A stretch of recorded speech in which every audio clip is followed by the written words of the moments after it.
Disease X కలకలం, WHO అప్రమత్తం. World health organisation corona తర్వాత కాంగో దేశంలో వ్యాపిస్తున్న మరో వైరస్ ప్రపంచ దేశాలను కలవరపెడుతోంది. ఇప్పటివరకు 406 మంది ఈ వైరస్ బారిన పడగా 143 మంది ప్రాణాలు కోల్పోయారు. ఈ వైరస్ వ్యాప్తి గురించి సరైన సమాచారం లభించకపోవడంతో ప్రపంచ ఆరోగ్య సంస్థ డబ్ల్యూహెచ్ఓ దీని డిసీజ్ ఎక్స్ అని పేరు పెట్టింది. కాంగో ప్రావిన్స్లోని పంజీ హెల్త్ జోన్లో అక్టోబర్ 24న ఈ వ్యాధి తొలిసారిగా నమోదైంది.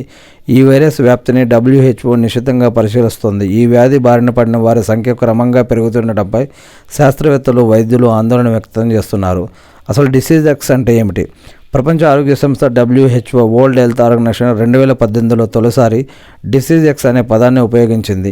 ఇంకా గుర్తించని అంటువ్యాధులకు, ప్రస్తుతం వైద్య శాస్త్రానికి తెలియని వ్యాధుల గురించి తెలిపేందుకు దీన్ని వాడతారు. సైన్స్ అండ్ హెల్త్ సెక్యూరిటీలో డిసీజ్ ఎక్స్ అంటే అప్రమత్తత అనే అర్థం వస్తుంది. చిన్నారులపై ప్రభావం. ప్రస్తుతం కాంగోలో నమోదైన 406 కేసుల్లో 200 మందికి పైగా 5 సంవత్సరాల లోపు వయసు ఉన్న చిన్నారులు ఉన్నట్లు Africa centres for disease control and prevention పేర్కొంది. అటు మహిళల్లో కూడా ఈ వ్యాధి ప్రభావం కనిపిస్తోంది. డిసీజ్ ఎక్స్ లక్షణాలు ఏంటంటే, ఈ వ్యాధి సోకిన రోగుల్లో జ్వరం, తలనొప్పి, దగ్గు, శ్వాస తీసుకోవడంలో ఇబ్బంది, రక్తహీనత, తీవ్రమైన ఫ్లూ వంటి లక్షణాలు కనిపిస్తున్నాయి.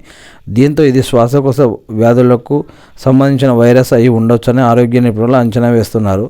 సార్స్, కోవిడ్-19 వంటి మునుపటి ఇన్ఫెక్షన్ మాదిరిగానే దీని లక్షణాలు ఉండొచ్చని భావిస్తున్నారు.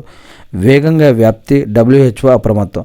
ప్రస్తుతం చాలా దేశాల్లో చలి తీవ్రంగా అధికంగా ఉండడంతో ఫ్లూ కేసులు పెరుగుతున్న సమయంలో ఈ వ్యాధి బయటపడటం ఆందోళన కలిగిస్తోంది.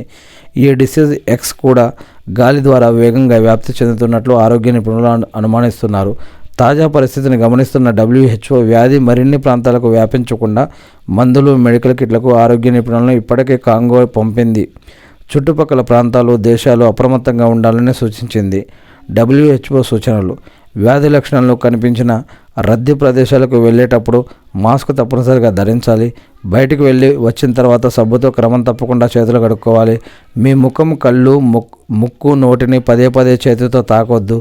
రోజు 30 నిమిషాలు వ్యాయామం, తగినంత నిద్ర ఉండాలని ఇక్కడ సూచిస్తూ ఉన్నారు. ఇవన్నీ కూడా మనం వే2 న్యూస్ నుంచి తీసుకున్నవి ఫ్రెండ్స్.